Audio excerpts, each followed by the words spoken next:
apresentar os slides. Ok.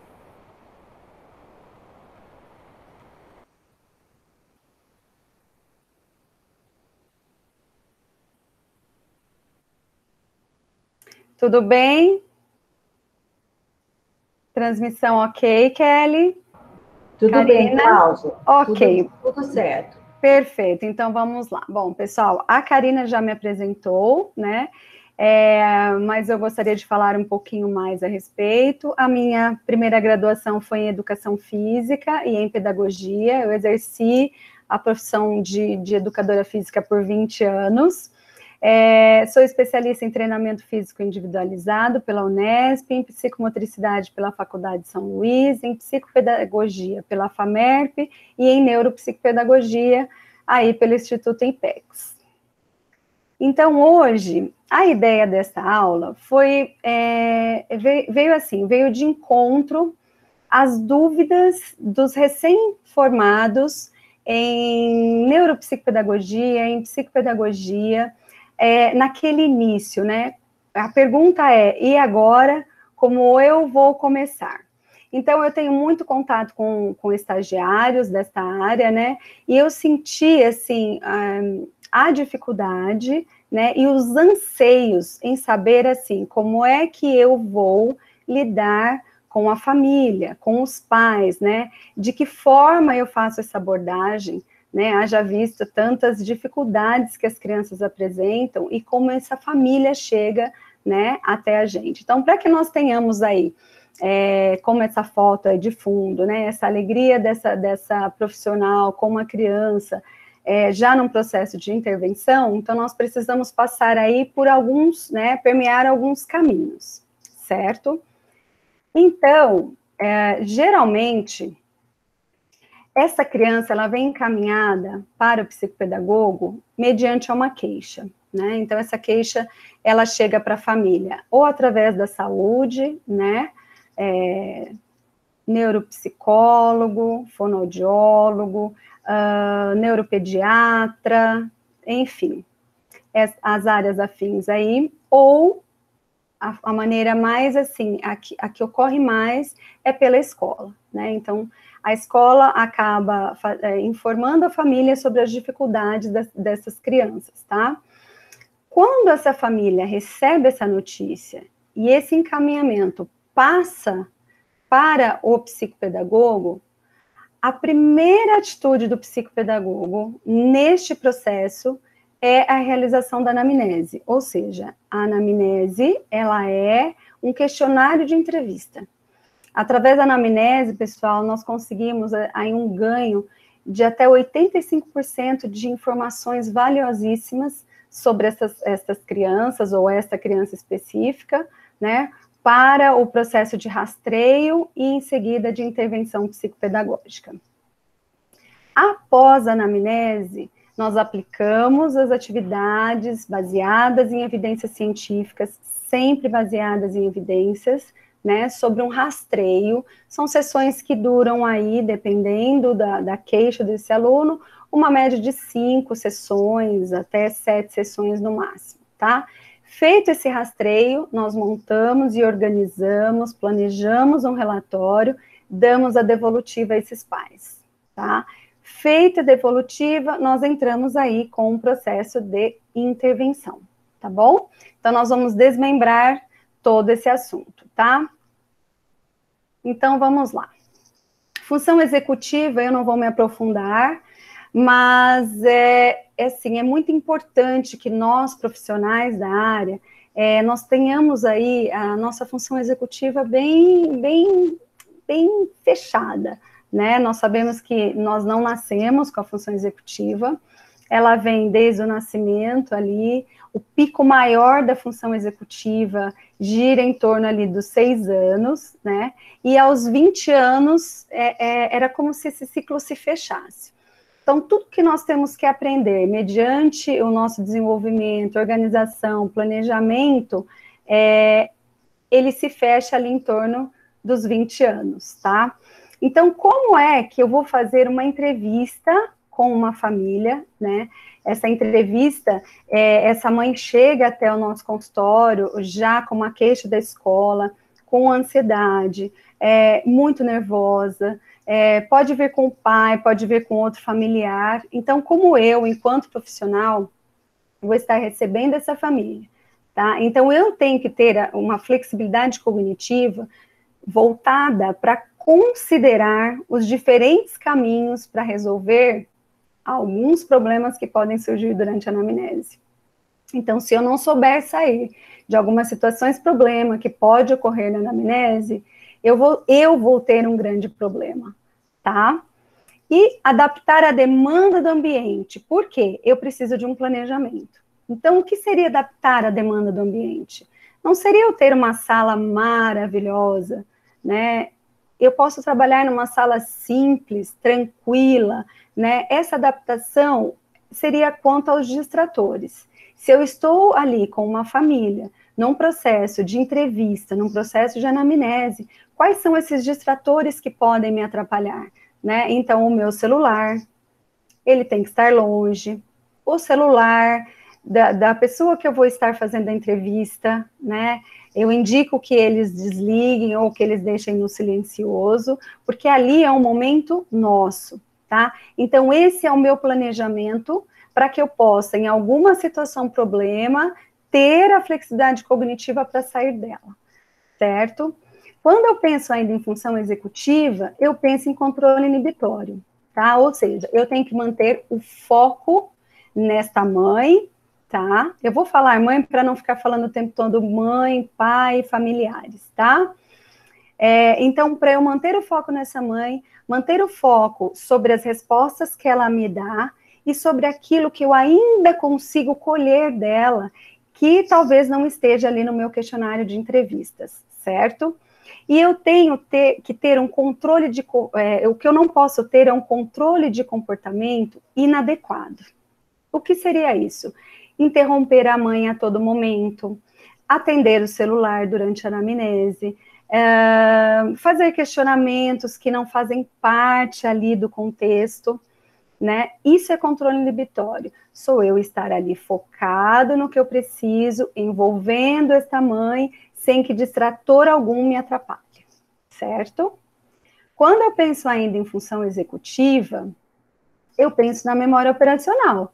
Então, eu tenho que ali o quê? Manipular mentalmente todas as informações, né? Então, eu tenho que ter um preparo para aplicar a minha anamnese. Então, suponhamos que é o primeiro dia de vocês na aplicação de uma anamnese. Então, vocês têm que ter em mãos todas as perguntas que vocês vão fazer. Seria interessante que antes de você aplicar nessa mãe, você fazer um teste com um amigo, com alguém da sua família, tá? Para que você se solte, para que você tenha desenvoltura, para que o seu tom de voz seja num nível agradável, né? E que você consiga, com todas as informações que você está colhendo, manipular mentalmente, tá? Porque muitas vezes você faz uma pergunta muito sucinta e você consegue recolher ou puxar ali dessa mãe um calhamaço de informações, tá? Então, para isso, você tem que ter aí a memória operacional bem aguçada. Tudo bem? Então, vamos lá.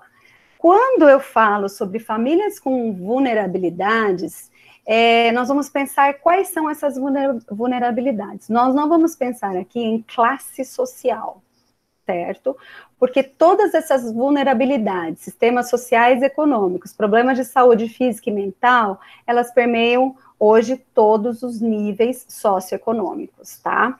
Então, nós temos aí a vulnerabilidade de uma família que vive em pobreza, de pais solteiros, do desemprego, problemas de relacionamento, doenças, realocação familiar frequente. Então, essa família, ela acaba, assim, mudando muitas e muitas vezes, ou de casa dentro da própria cidade, ou muda de cidade por questões pessoais, tá? A violência familiar, o uso de álcool ou drogas, o isolamento social. Então, esta é a família que nós poderemos encontrar, tá? Durante o nosso processo de anamnese. Nós realmente não sabemos quem estará à nossa frente. tá? Porque essas anamneses, elas são marcadas ou por nossas secretárias, ou por nós mesmas, né? Porém, via WhatsApp, via telefone, né? São poucas as pessoas que nós conhecemos já antes da aplicação da anamnese, certo? Então, nós temos que estar preparadas para todo tipo de público, todo tipo de clientela, sempre com amor e com o coração muito aberto para quem nós vamos receber, tá? Então, vamos lá. Nós temos aí as famílias combinadas ou mistas, tá? São as nossas famílias, tá bom? Eu me enquadro aí, certo? Então, hoje, quais são as famílias que nós temos, né? Nós temos casal com filhos de relacionamentos anteriores, com idades semelhantes ou muito diferentes, né? Este novo casal pode ter filhos juntos, ou seja, uma mulher que já tenha 2 filhos do primeiro casamento, o marido atual, que já tem 3 filhos do primeiro casamento, eles se casam já com uma família de 5 filhos, e aí eles resolvem ter mais 1 ou 2 filhos, tá? Então, essas são as nossas famílias, certo? Crianças podem morar com o pai ou com a mãe a maior parte do tempo. Podem visitar um deles ocasionalmente. Então, aqui nós podemos citar a guarda compartilhada, por exemplo, né? Esse pai fica uma semana com a criança, a mãe fica uma semana com a criança, e aí nós temos um agravante no ensino remoto, né? Porque essa criança, ela precisa ter o respaldo do pai e da mãe, né? De forma, assim, com muita equidade, né? Porque a criança não pode perder o compasso, né, dentro do processo de aprendizagem dela. Então, a gente tem que ter um olhar específico em nossa anamnese e prestar atenção como seria, né, essa família que chega até nós, qual é o contexto, qual é o âmbito dessa família. Um outro exemplo, o filho adolescente mora com o pai e o irmão mais novo mora na casa da mãe ou dos avós, enfim, né? Essas são as famílias combinadas ou mistas. Eu citei somente 3 exemplos, nós temos, assim, inúmeros exemplos, tá? Mas eu acredito que com esses 3 vocês já vão identificar aí muitas famílias que vocês já conhecem, né? E, como eu disse, a minha faz parte aí de uma dessa combinação, tá? Mas nós temos grandes benefícios, não? Com essas famílias mistas. Nós não podemos pensar de forma negativa. Nós temos aí mais pessoas que se conectam, né? Os avós podem contribuir, então essa família passa a ser uma grande família, né? Uma família feliz, com todas as suas diferenças, respeitando todas as suas diferenças, né? As famílias podem ser mais divertidas, né? Porque você une pessoas totalmente diferentes, com educação, com criação diferente, compila com a sua família, que é totalmente diferente daquela, e aí vocês podem garantir aí uma diversão, uma família muito alegre, muito unida. Trazem personalidades diferentes, né? Novos interesses e perspectivas. Então, muitas vezes tem um jovem que sonha e, de repente, da outra família não tem nenhuma expectativa sobre como será a vida dele, e aí ele se inspira nesse irmão, né, que chegou para ele em uma fase aí da vida. Então, essa personalidade diferente, ela nos mostra esse interesse, né, e outras perspectivas e outras oportunidades, tá?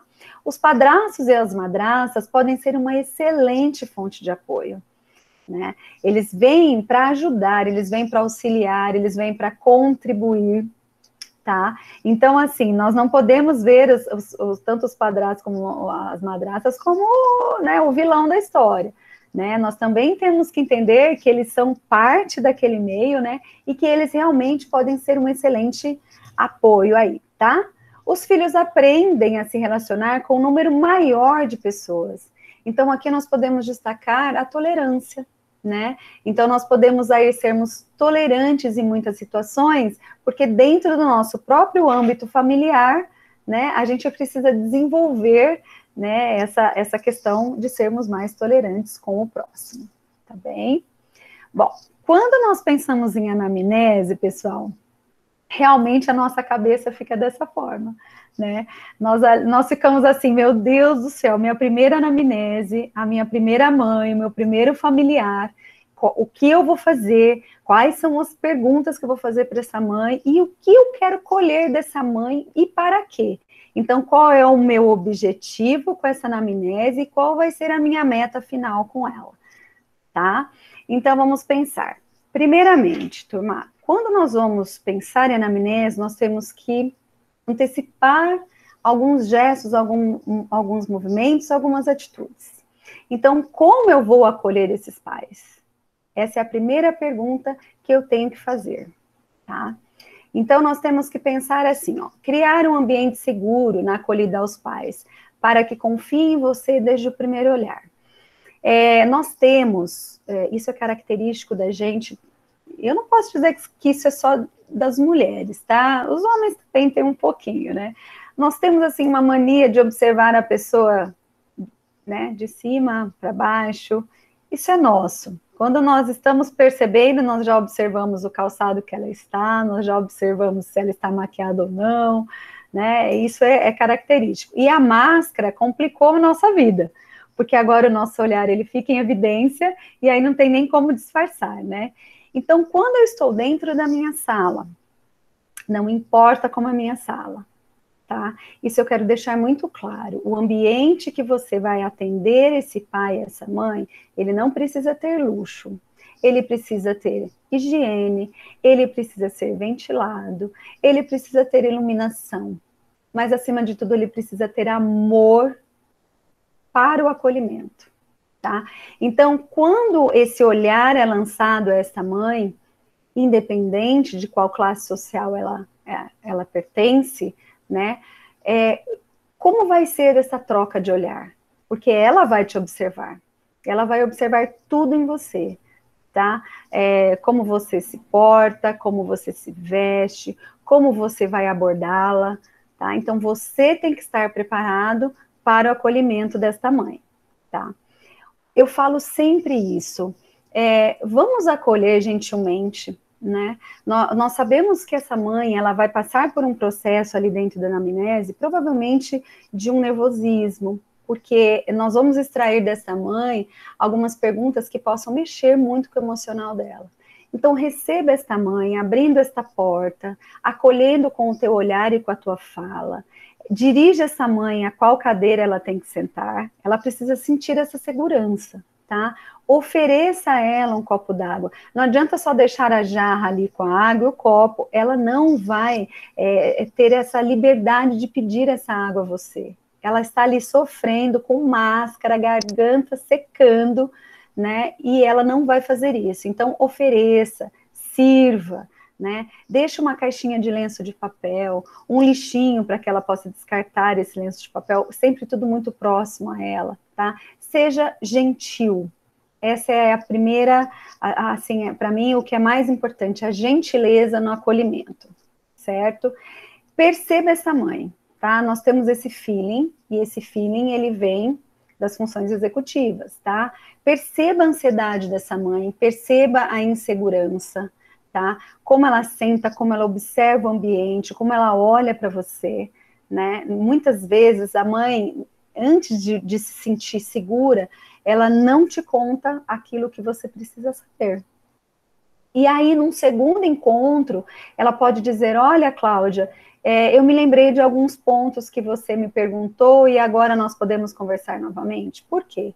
Ela foi embora e se sentiu em paz, então ela sabe que ela pode voltar e ali completar as informações que de repente eram importantíssimas e faltaram no primeiro dia, tá?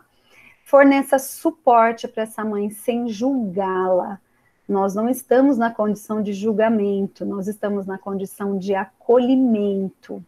Então, se essa mãe, ela não tem um controle inibitório ali, bem formatado, você pergunta para ela quantos anos tem um filho, e aí ela responde a idade do filho, a idade dela, do marido, da avó, da família toda, ouça essa mãe. Não interrompa essa mãe, tá? Permita que, principalmente no início da anamnese, ela se solte. Ela precisa, né, falar, tá? Então, não julgue as atitudes dessa mãe. Forneça esse suporte, tá bom? aceite e respeite os pais confusos ou altamente emocionais, né? Para anamnese, as pessoas também me perguntam assim, Cláudia, a mãe vai sozinha para anamnese? O pai pode acompanhar? Sim, o pai pode acompanhar. O pai pode ir para anamnese sem a mãe? Sim. Porém, ele não é um informante tão preciso como a mãe, né? Porque durante as perguntas, nós temos perguntas desde a gestação, né? Ah, mas o meu filho é adotivo, então aí nós temos uma dificuldade maior. Então, a nossa anamnese, ela vai ali entrar desde quando essa família adotou, tá? Então, nós vamos aí, de repente, não ter todas as informações que nós precisamos, mas vamos ter algumas informações sim, tá? Muito cuidado ao chamar os pais para anamnese que estão passando, por exemplo, por um processo de separação, tá? Isso é muito difícil, tanto na anamnese como na devolutiva, tá? Faça isso separadamente, tá bom? Mesmo porque quando eu falo que precisa ser anamnese, eu deixo ao cargo da mãe. Geralmente nós falamos com as mães, né, pessoal? Então eu falo, mãe, olha, a anamnese será tal dia, tal horário, pelo período de tempo, e aí você vem acompanhada do seu esposo ou não. Aí ela já vai identificar se é casada, se não é, se o esposo irá comparecer ou não, enfim, ali você já tem essa informação, tá? Todas as famílias são diferentes e únicas. A sua anamnese nunca será igual. Ela pode ter exatamente as mesmas perguntas, mas ela nunca será igual, tá? Fortaleça a parceria de forma clara, respeitosa e atenciosa com esta mãe. Seja aberta e honesta, tá? O que é ser aberta? Ser gentil, ser educada, né? Saber ouvir, tá? Mostrar honestidade para essa mãe, ela tem que sentir segurança em você. Pense antes de falar, principalmente nas questões difíceis e sensíveis, porque a anamnese tem perguntas que vão lá no fundo, que mexem com essa mãe, tá? Então, esse pensar como eu vou falar isso para essa mãe, né? Qual caminho eu percorro para poder fazer essa pergunta? Isso é uma análise, tá? Que vocês têm que fazer. Cuidado com brincadeiras para descontrair, pode ter um resultado ruim. Pessoal, a anamnese é algo muito sério, né? É um rastreio clínico dessa criança, né? E esse rastreio ele envolve o âmbito familiar, escolar e social. Por favor, não façam piadinhas durante, né? Não conte sobre o seu filho durante a anamnese. Não conte a sua história, não compare a sua história com a dela, né? Tomem cuidado em interromper ou dizer assim, nossa, eu também teria feito a mesma coisa. Nossa, eu teria buscado o mesmo recurso. Nós não estamos ali para concordar com esta mãe e endossar o pensamento dela. Nós estamos ali somente para ouvi-la, tá? Isso é muito importante, tá bom? Tem pessoas extremamente extrovertidas, eu admiro, eu acho que nós temos sim que ter, né, esse momento, né, de sermos mais extrovertidas, de sorrirmos para essa mãe. Porém, muito cuidado com as brincadeiras durante a anamnese, certo? E aí nós vamos pensar o seguinte, na comunicação eficaz. O que é uma comunicação eficaz e por que ela é importante durante a anamnese, tá? A comunicação eficaz, ela traz empatia mútua, ela traz parcerias positivas, porque é isso que nós estamos buscando. Ela cria entendimento e confiança. Ela envolve a escuta ativa, clara e respeitosa. E ela contribui para o bem-estar e desenvolvimento das crianças, proporcionando grandes ganhos em sua evolução. Então, nós vamos entender um pouquinho mais, né, o que é essa comunicação, tá? Ouvindo os pais, certo? Então, ouvir, pessoal, é a base de uma comunicação eficaz. Em uma anamnese, nós ouvimos 90% e falamos 10%, tá? É interessante que você induza essa mãe a falar, né, de uma forma muito delicada, de uma forma muito gentil, mas é importante que você colha informações muito precisas sobre essa criança que você vai ali entrar num processo de rastreio, avaliação, né, e um processo aí de intervenção, tá?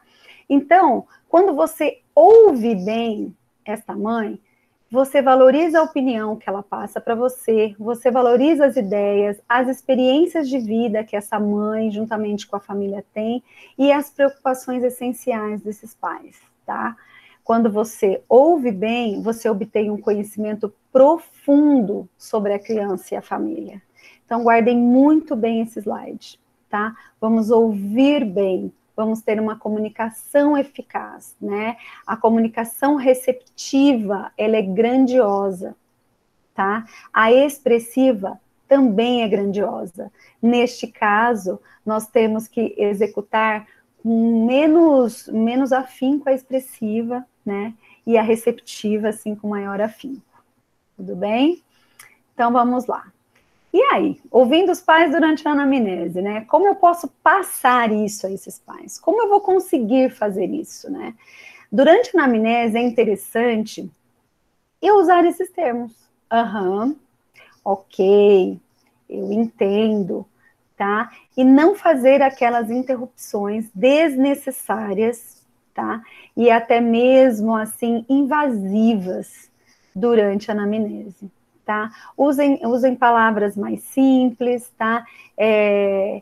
O gestual com a cabeça, tá? E permita que essa mãe se abra, certo? Deixem, por favor, os pais terminarem o que estão dizendo antes de você falar ou antes de você iniciar a próxima pergunta, tá? Permitam que esses pais falem, que eles soltem o que está ali preso, o que está guardado, tá? Faça neste momento, pessoal, anotações. Por que essas anotações? Além das perguntas que você tem ali já dentro do seu processo de anamnese. Ela vai te dando informações, ela vai confiando em você e ela vai te dando informações que de repente não faz parte, né, das suas perguntas.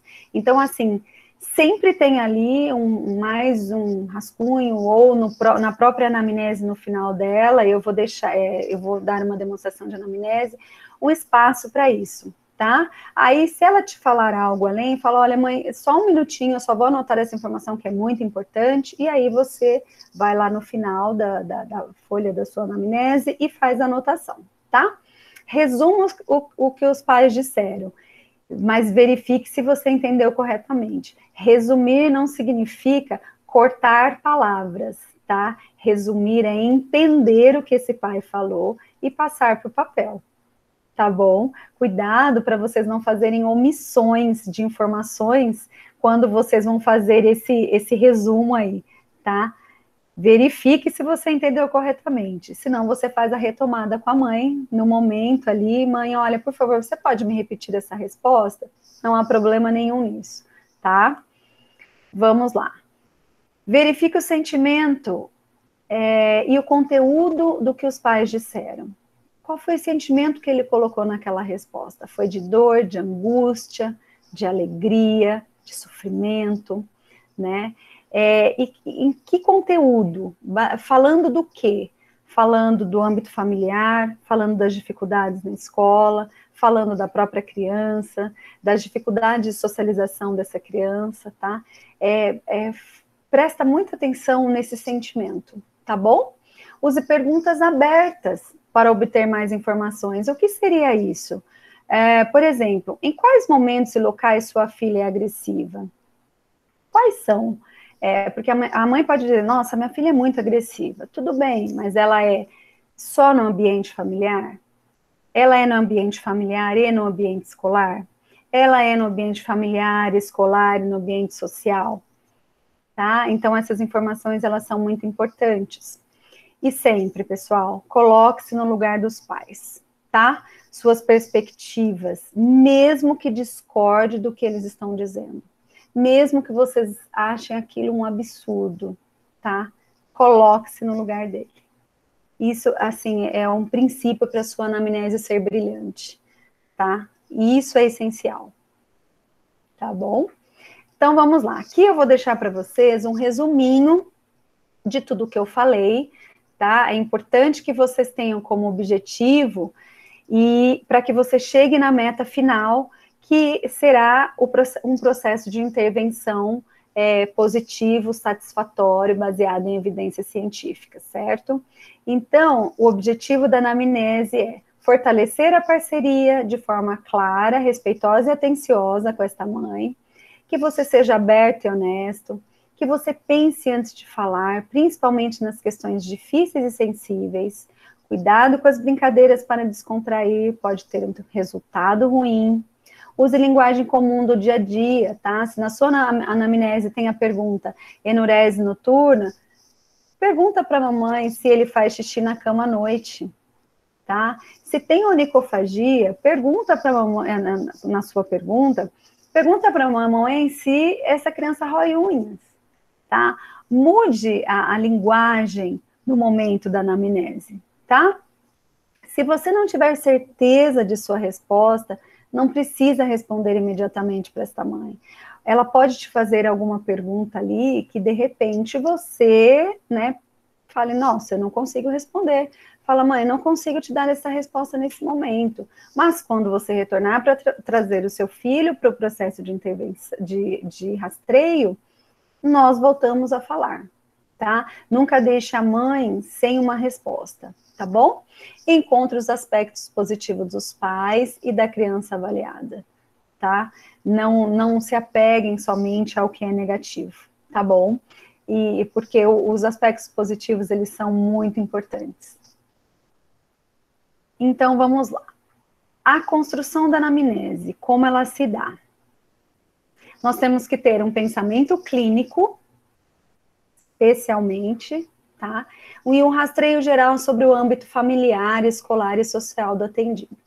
Quando nós pensamos no pensamento clínico que nós temos que fazer, porque assim, turma, nós temos hoje na internet um calhamaço de modelos de anamnese, tá? Mas muitos modelos. Mas por que eu quero determinada pergunta na minha anamnese? O que eu busco com essa pergunta? Qual a resposta que eu quero obter, né? Então, quando nós pensamos nos marcos do desenvolvimento, essas perguntas têm que constar na anamnese, né? Porque nós estamos falando de ontogênese, então quando a criança, ela começa ali aqueles movimentos de sustentação da nuca, né, que deve ocorrer ali em torno dos 4 meses, ela começa já uns rolamentos, tá, cruzado, para depois ali em torno dos 7, 8 meses engatinhar. É importantíssimo que essa criança engatinhe, porque está diretamente relacionado com o processo de alfabetização, tá? O fortalecimento, tônus, né? O movimento de preensão dessa criança. Então, assim, quando a mãe fala, ai, meu filho nem engatinhou, já andou, presta atenção nessa resposta na anamnese, tá? O fato dessa criança andar em torno de 1 ano e 2 meses, tá bom? Esse é o pensamento clínico. A criança falar ali em torno dos 2 anos, né? Então, por que tem que ter essas perguntas na minha anamnese? Porque elas estão totalmente relacionadas ao processo de alfabetização, tá? Isso é para uma outra aula, tá bom? Mas guardem isso. Qual é o meu pensamento clínico? O que eu tenho que pensar para colocar em minha anamnese que esteja relacionado às dificuldades de aprendizagem que essas crianças apresentam, tá? Esse rastreio geral sobre o âmbito familiar, escolar e social do atendido, nós conseguimos as informações aí mediante a anamnese feita com esta mãe, porém é importante que vocês tenham um bom contato, um bom relacionamento com a escola, tá? Sejam parceiros da escola, estejam ali junto com a escola, tá bom? Vocês podem aí ter questionário de entrevista também para o coordenador pedagógico, para o professor da criança, não é? Vocês podem ir até essa escola, então sejam assim, pessoas do bem, porque vocês serão muito bem acolhidos no âmbito escolar, tá? Então, seguindo, olha, aqui eu tirei essa anamnese do Psicopedagogiando Pernambuco, tá? Então, esse é o site. Eles têm kits de modelos de anamnese infantil, anamnese adulto, anamnese idoso, tá? Com perguntas pertinentes à faixa etária. Eu citei aqui porque vocês teriam um fácil e um bom acesso, tá? E aqui, pessoal, existem algumas perguntas da anamnese, tá? Não todas. Eu tô olhando aqui no relógio por causa do tempo, a gente tem pouco tempo, eu vou tentar aí ser mais rápida, tá? Então, na sua anamnese, ela tem que constar a queixa. Então, por que é que esta mãe procurou você? Né? Ela veio porque a escola fez a queixa, qual foi a queixa, ou porque o neuropediatra vem com algum laudo, né, e existe ali um encaminhamento para você, ou a neuropsicóloga fez um levantamento, um rastreio, tem um laudo para te enviar e fez encaminhamento para você, ou somente você percebeu, principalmente no ensino remoto, que as mães estão acompanhando essas crianças em casa. Então, a mãe hoje passou a ter a percepção da dificuldade dessas crianças. Então, por si só, você procura um psicopedagogo. E aí, nós temos que registrar qual a queixa, né, desse informante, do informante que é a mãe ou outro familiar, tá?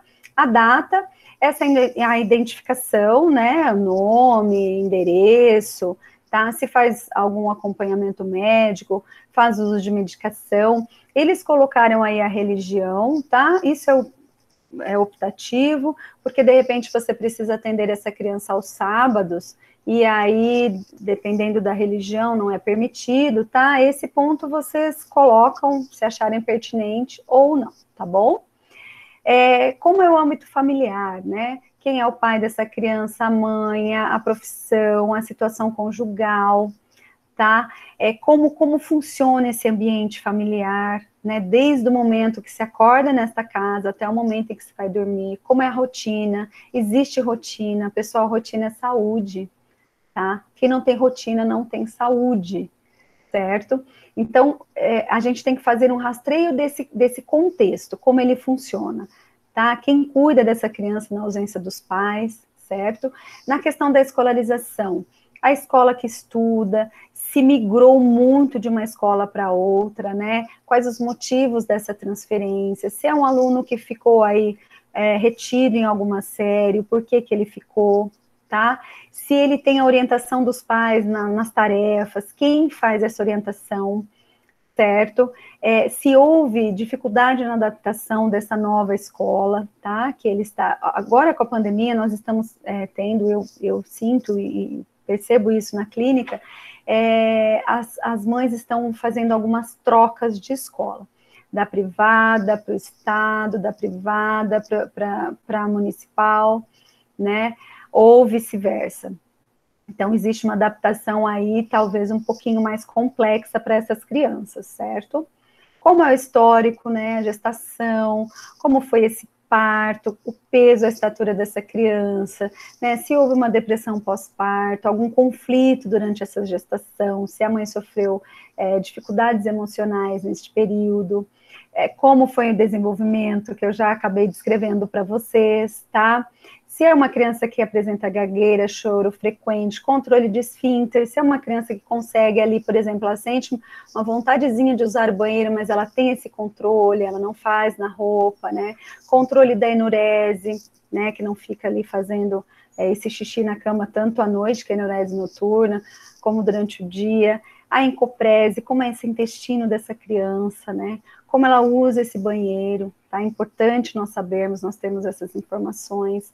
Os antecedentes patológicos, se teve doença, se já foi submetido a alguma cirurgia, se ele está em tratamento, se ele teve perdas importantes de entes queridos, que isso é bem difícil, tá? É um fator extrínseco e que influencia aí no desenvolvimento cognitivo dessa criança. Essa criança pode bloquear na escola, tá? Se tem casos de alcoolismo, drogas, assim, relacionados diretamente a essa criança, né? Que pode ter aí alguma influência genética, tá? O sono, né? Se é um sono saudável, se essa criança dorme bem, né, se ela tem medo de dormir, se é sonâmbula, se tem terrores noturnos, hipersonia, aquele excesso de sono fora de controle, pesadelos, insônias, né, se dorme sozinho ou com quem dorme. O sono ele é muito importante para a nossa memória operacional, tá? Para a nossa memória de trabalho. Como é a sociabilidade? É uma criança que tem amigos, é uma criança isolada, né? Como ele se comporta nos ambientes, se ele brinca em grupo ou muito sozinho, se ele destrói os brinquedos, ou se ele é cuidadoso, né? Se tem hábito de pegar o que é o do outro com frequência, né? E como ele se comporta quando ele fica irritado. Na alimentação, se foi amamentado, mamadeira, chupeta, né? Se apresentou muitos vômitos, a polifagia, que é o excesso, comer em excesso, né? Uma ansiedade. E aí é bem complicado, fobia de alimentos, né, ele faz uma seletividade alimentar muito grande, ele só come bisnaguinha e toma leite, ele não come mais nada, né, anorexia, a regurgitação, né, como está esse funcionamento dele, né, se ele sofre com isso, se determinados alimentos fazem mal para ele, tá?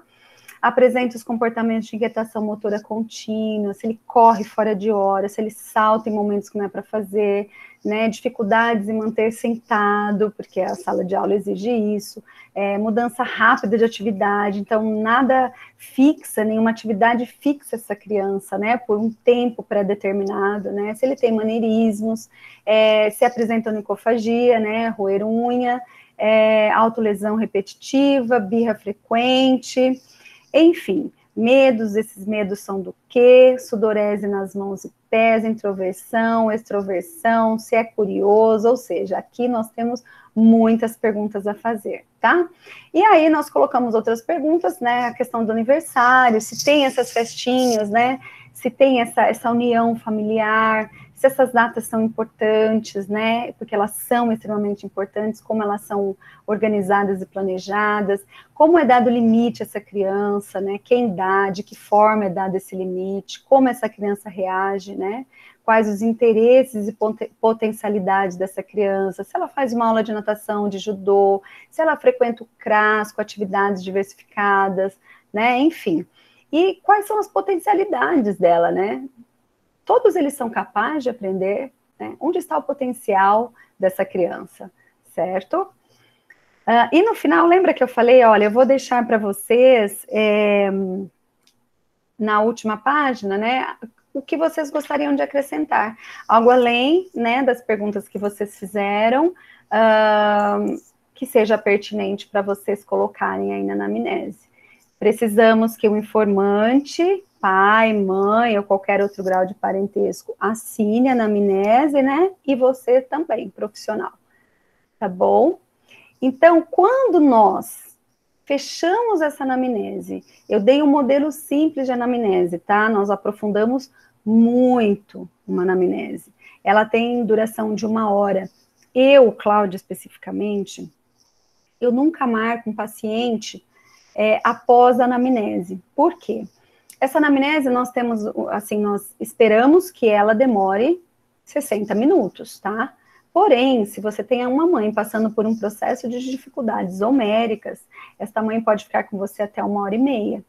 Então, eu sempre deixo alguns horários específicos para anamnese em que eu não tenha ninguém, né, ali depois desses 60 minutos, tá? Bom, chegou essa criança para mim com uma queixa. Apliquei a anamnese nesta mãe. Me resta o quê? Fazer um relatório psicopedagógico, tá? Eu só vou citar, né? Porque nós colhemos os dados pessoais dessa família, nós realizamos a anamnese com os pais. Através dessa anamnese, dessa queixa que veio, nós vamos apresentar para essa criança um processo de rastreio, instrumentos de avaliação psicopedagógicas baseados em evidências científicas, tá? Não façam nada que não seja baseado em evidências científicas, certo? Feito esse rastreio, nós damos a devolutiva para esses pais, certo? Num parecer psicopedagógico, né? Qual foi a hipótese diagnóstica, o rastreio que nós conseguimos ali pontuar, mediante, né, o que foi aplicado, Os encaminhamentos, se for pertinente, esses encaminhamentos, tá? Se for preciso, se for necessário, tá bom? E as recomendações, né? A família, como a família, a partir dali, vai lidar com essa criança, e as recomendações da escola, como a escola vai estar ali lidando com essas crianças, certo? Para facilitar para vocês, eu fiz assim, deixei em branco, para que vocês, isso é um mapa mental, tá?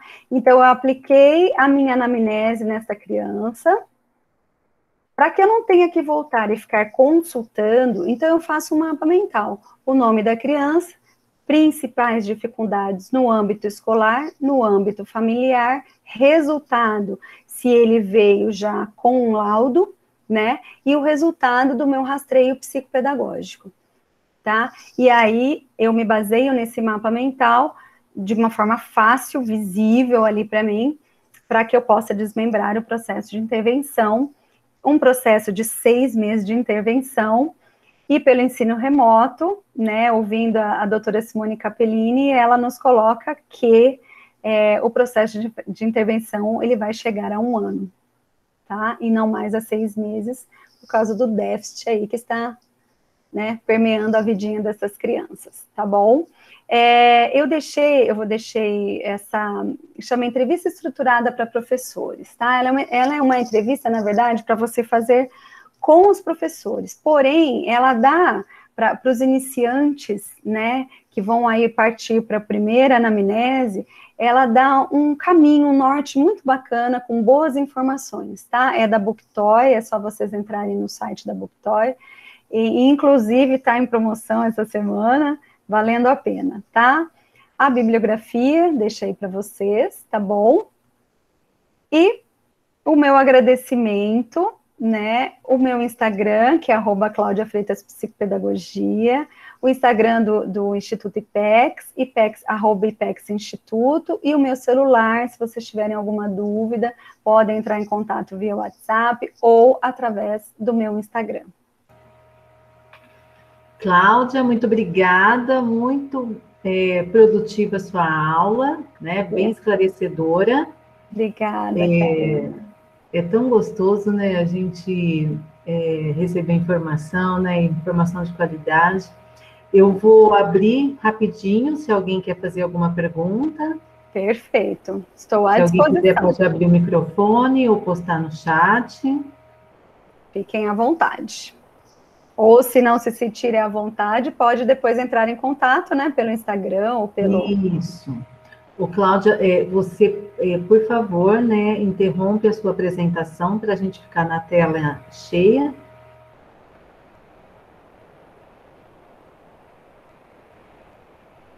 Espera lá. Isso. Prontinho. Perfeito. Não? Bom, se ninguém tem uma pergunta, eu tenho uma pergunta aqui que o pessoal mandou pelo Instagram hoje do Instituto, né? Como que você, agora em tempos de pandemia, Cláudia, tem se desenvolvido aí com as questões relacionadas aos atendimentos? A anamnese, ela pode ser feita à distância ou ela necessariamente precisa ser presencial? A anamnese pode ser feita à distância, Karina. O que nós não conseguimos, não podemos e nem devemos é a aplicação dos instrumentos de rastreio durante o processo de avaliação dessa criança, né, de forma via rede social, via internet, via WhatsApp, via, né, porque nós temos que ter esse contato com a criança. Mas a anamnese, sim, tranquilamente ela pode ser feita, né, através aí de uma videochamada, com o tempo de disponibilidade até um pouco maior, porque quando nós falamos via internet, parece que nós falamos até um pouco mais, né? Mas tranquilamente dá para fazer. Ok.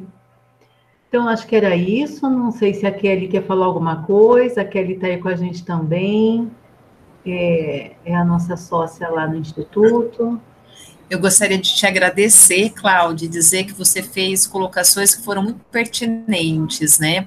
Eu achei muito sensível da sua parte você mencionar esse aspecto do acolhimento, né, com a família nesse processo de anamnese, porque a gente bem sabe que muitas vezes quando a família ela chega ao nosso contato, nesse primeiro contato, ela já chega com um certo desgaste, alguns já se sentem culpabilizados ou responsáveis pela dinâmica de funcionamento da criança, né?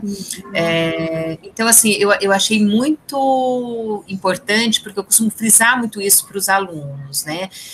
No momento de anamnese e no momento da devolutiva, eu acho que a gente tem que tomar sempre esse cuidado, né, de mostrar os pontos fortes. Então, eu gostei muito de ouvir isso de você, porque eu pensei, meu Deus, né, a Cláudia, que está numa outra especialidade, tem esse mesmo olhar e essa mesma preocupação, né? Exatamente. E eu acho que isso vai fazer toda a diferença mesmo, né? No processo como um todo. Então, eu vejo esse momento como algo muito importante. Agora, eu queria te fazer uma pergunta também, Cláudia. Olha só, vivemos agora recentemente uma circunstância atual, né, de um lockdown que impossibilita os atendimentos na modalidade presencial. E você estava dizendo da possibilidade da entrevista de anamnese ser feita nessa perspectiva do contato online. Mas e os atendimentos, Cláudia? Eu sei que o teu foco aqui hoje é com a anamnese, mas eu gostaria que você desse, porque eu fico muito pensando, eu digo sempre assim, meu Deus, eu, por sorte, tenho essa possibilidade de migrar para o online, coisa que algumas outras pessoas não têm, como, por exemplo, a minha sócia, Karina, que não tem essa mesma possibilidade de migrar para o atendimento online, né, na aplicação de testes. E o psicopedagogo? Então, Kelly, eu tenho colegas que fazem atendimento online, tá? E fazem com maestria. Eu não faço, isso é uma conduta minha, uma postura minha, tá? Eu prefiro estar com essa criança ali, na minha frente, né? Esse contato pessoal, ele é muito importante. A minha preocupação, nós vivemos aqui, nós moramos em São José do Rio Preto, né? Então, nós vivemos aí 2 semanas de lockdown, bem difíceis, né? Eu tive dificuldades aí nesses atendimentos, eu interrompi um processo de avaliação, eu interrompi um processo de intervenção. Então, quando as mães, eu tenho uma fala com todas as mães, se elas optarem pelo online, obviamente que eu faço, tá? Mas se elas disserem, não, eu não gostaria, eu acato esta mãe. E aí, a pergunta é, e como fica essa criança, né? Houve uma defasagem? Houve uma defasagem. Então, nós vamos aí fazer agendamentos mais de uma vez por semana com essa criança, porque nós precisamos fazer a retomada dela, né? Ela não pode perder. Então, aí eu atendo mais de uma vez por semana, né? Eu faço um trabalho mais intenso com essa criança, porque eu preciso estar com essa criança onde eu parei, né? A criança tem esse gap dela e eu preciso achar esse gap onde ela parou, tá? Eu trabalho dessa forma, mas tem colegas que trabalham online tranquilamente. Aí vai do perfil do profissional. Sim, sim. Eu acho que na psicologia é a mesma coisa, né? Hoje a gente voltou para o atendimento presencial e eu disse para minha secretária que eu terminei o dia tão leve, né? Mas os atendimentos online, eles requerem muito, né? Tanto da criança quanto do profissional. Então, eu acho que tem que ser um processo bem avaliado mesmo, né? O quanto isso vai resultar em prejuízos, né, interrupção, ou quanto a insistência na circunstância online vai trazer prejuízo depois para o teu trabalho, para a tua intervenção, né? Exatamente. Eu acho que o prejuízo está em todos os âmbitos, né? Eu consigo ver prejuízos, né? E nós, enquanto profissionais da área da saúde, da educação, engajados, né, em recuperar e em tirar essa criança dessa condição de déficit, né? Então, eu sinto assim, nós estamos trabalhando dobrado, né, para atender esses anseios dessas famílias, os anseios das escolas e os anseios especialmente dos nossos pequenos aí. Tá ótimo, tá ótimo. Não vamos nos estender muito, né, Cláudia? Perfeito. Ô, Karina, deixa muito só obrigada, eu falar. Cláudia. Imagina, Ótimo, obrigada a você. Muito Eu posso só fazer um adendo? Dia 17 começa a nossa especialização no Instituto IPEX, no curso de Neuropsicopedagogia. Gostaria de convidar todos vocês, que vocês espalhem essa coisa boa, essa notícia boa, né? A Karina aí, ela é responsável pela especialização, ela pode pontuar melhor. É isso aí, Cláudia. É uma especialização que a gente tem, né, uma intensidade aí, principalmente no componente clínico, né, das questões da aprendizagem envolvendo todos os transtornos, né, então, assim, um componente bem clínico. É um curso vasto de conhecimento em que a gente, né, flutua desde do âmbito das questões avaliativas até na intervenção, né, então é um curso, assim, riquíssimo em conhecimento, né. Perfeito, muito bem, então esperamos todos vocês. Gente, muito obrigada por estarem aqui conosco, Jesus os abençoe grandemente, um beijo e até a próxima. Esta aula fica gravada, tá? Vocês terão acesso aí, no momento que for necessário. Obrigada, pessoal, Obrigada. tenham uma boa noite. Tchau, tchau.